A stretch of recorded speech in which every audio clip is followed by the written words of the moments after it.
అందరికీ వందనాలు. ఒకసారి ఈ వీడియో చూడండి. సువార్తకి వెళ్ళిన వ్యక్తి ఇలా మాట్లాడుతుంటే ఎలా ఉంటది? నా దేవుడే దేవుడు, యేసు ప్రభు నమ్మితేనే నీకు నరకం తప్పించబడతావు అంటుంటే వాళ్ళకి వింటే బాధ అనిపించదా? ఇది ఎలా ఉందో తెలుసా? మా అమ్మే మంచిది, మా నాన్నే మంచోడు అంటే ఎలా ఉంటది ఎదుటివాడికి?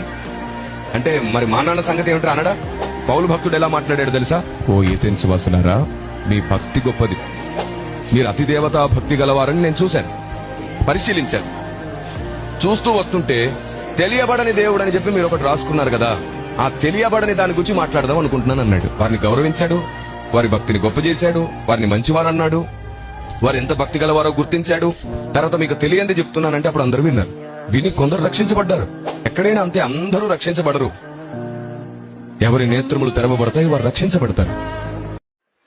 గమనించండి, కిరణ్ పాల్ గారు వారి ఆరాధికులు, వారి డైహార్డ్ ఫ్యాన్స్ కొరకు మాట్లాడుతూ ఉన్నా.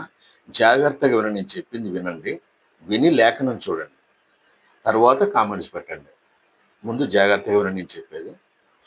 కిరణ్ పాల్ గారు మాట్లాడుతూ సువార్తకు వెళ్ళిన వారు దేవుడంటే మా దేవుడే, యేసుప్రభు ఒక్కడే దేవుడని ప్రచారం చేసి వాళ్ళ మనోభావాలు దెబ్బతింటాయి అని మాట్లాడుతున్నాను. అసలు సువార్త అంటే ఏంటి? ఏం వినాలి? క్రీస్తు గురించిన మాటలు వినాలి. అంత మాత్రమే కాదు, మనం లేఖనంలో చూసినప్పుడు నమ్మి బాప్తిసం పొందినవాడు రక్షించబడతాడు, నమ్మని వారికి శిక్షా విధి కలుగుతుంది.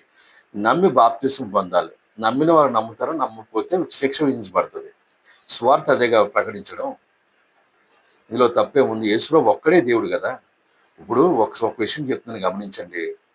యేసుప్రభు కూడా దేవుడు అంటే ఏ ప్రాబ్లం లేదు, యేసుప్రభు ఒక్కడే దేవుడు అంటేనే ప్రాబ్లం. ఇదే సువార్త. యేసుప్రభు ఒక్కడే దేవుడు అనేది సువార్త. మనం ఇంకోసారి చెప్తా ఉన్నాను, యేసుప్రభు కూడా దేవుడు అంటే ప్రాబ్లం ఏమీ లేదు, ఎవరి మనోభావాలు దెబ్బతినం.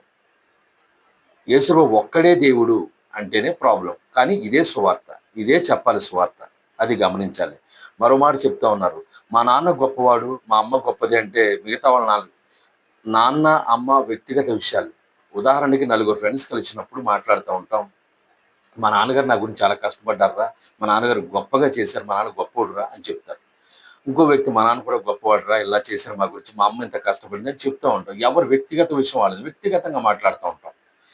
ఇది యూనివర్సల్ విషయం, ఇది సువార్త, దేవుని గురించిన మాట. ఇది ఇండివిజువల్ కాదు, యూనివర్సల్. జాగ్రత్తగా గమనించాలి. సువార్త అంటే యేసుని గురించి, యేసు ఒక్కడే దేవుడు, యేసు ప్రభు ఒక్కరే దేవుడు, ఇది ఏ సందేహం లేదు. విని నమ్మి బాప్తిసం పొంది రక్షించబడితే నమ్మని వానికి శిక్షా విధి కలుగుతుంది. ఇందులో ఎవరు మనోభావాలు దెబ్బతింటాకి ఆస్కారమే లేదు. బోధించవలసింది బోధించడం, సువార్త ప్రకటించమని